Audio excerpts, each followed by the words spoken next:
अस्सलाम वालेकुम। मैं मोहम्मद उमर रज़ा। जैसा कि आपके इल्म में है कि मंडे से नायत और मैट्रिक के एग्ज़ाम शुरू हो रहे हैं। अभी बच्चे जो नायत और मैट्रिक के एग्ज़ाम देने लगे हैं, सबसे पहले तो ये बोर्ड एग्ज़ाम्स की अहमियत समझ लें। और अहमियत समझने का आसान तरीका आपके पास है, एक आसान सी आपके पास नसीहत मौजूद है। जो रिसेंटली रिज़ल्ट अनाउंस हुए हैं, आप उनकी पासिंग रेशो उठा के देखिए। रिज़ल्ट का जो पासिंग रेशो रहा है वो बड़ा ख़राब रहा है, और ख़राब रहने की वजह ये रही है कि पिछले जो साल गुजरे हैं वो कोरोना की वजह से एजुकेशन को लेके बहुत ज़्यादा इफेक्टिव गुजरे हैं। जितने भी आपके बोर्ड एग्ज़ाम हुए, सबसे पहले तो वो पोस्टपोन्ड हो गए। पहले मरहले में 1 साल वो पोस्टपोन्ड रहे। फिर कुछ सालों में इस तरीके से हुआ कि पेपर हुए सिर्फ ऑप्शनल सब्जेक्ट के, कंपलसरी सब्जेक्ट के पेपर नहीं हुए। फिर उसके बाद भी जो पेपर हुए 50% MCQs बेस पर हुए। तो इसका मतलब ये है कि जो बच्चे अभी 9, 10 के एग्ज़ाम दे रहे हैं, इन्होंने जो सारा टाइम देखा है वो अभी तक भी सही एग्ज़ाम्स होते हुए भी नहीं देखे अपनी लाइफ में। अभी समझिए कि जितनी आपकी मेमोरी होगी उतनी उस मेमोरी में भी अभी तक आपने नायन और मैट्रिक के सही से एग्ज़ाम होते हुए नहीं देखे। अब वो बच्चे जो उस दौर से गुजर कर एग्ज़ाम देकर आए थे, अब उन्होंने जो 2022 में एग्ज़ाम दिए, तो 2022 में भी एग्ज़ाम पूरे तरीके से सही नहीं हुए थे। 2022 में भी जो आपके एग्ज़ाम्स थे उनका पैटर्न जो था वो तकरीबन 40% आपके पास MCQs थे। तो 40% MCQs को लेकर भी जो एग्ज़ाम हुए थे वो थोड़े से बेहतर हुए थे।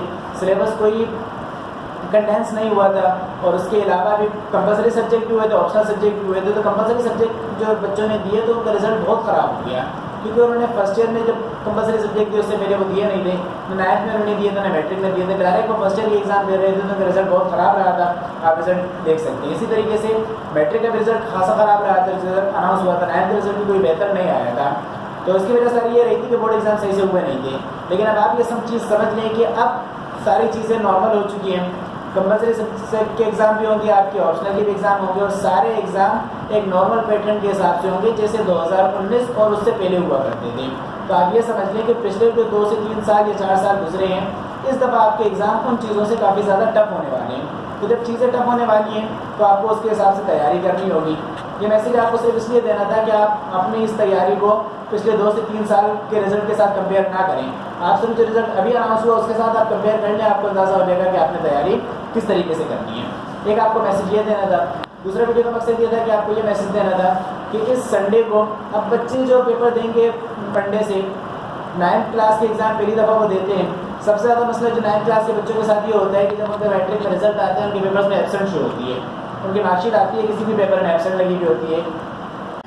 9 में बच्चे अटेंडेंस में मिस्टेक करते हैं। अटेंडेंस में मिस्टेक करने की वजह से उनकी मार्कशीट में एब्सेंट शो हो जाती है। अटेंडेंस में मिस्टेक करने की वजह ये होती है कि बच्चों को ये नहीं होता कि बोर्ड में जब वो एग्ज़ाम देने जाएंगे एग्जामिनेशन सेंटर में, उन्होंने अपनी अटेंडेंस किस तरीके से लगानी है।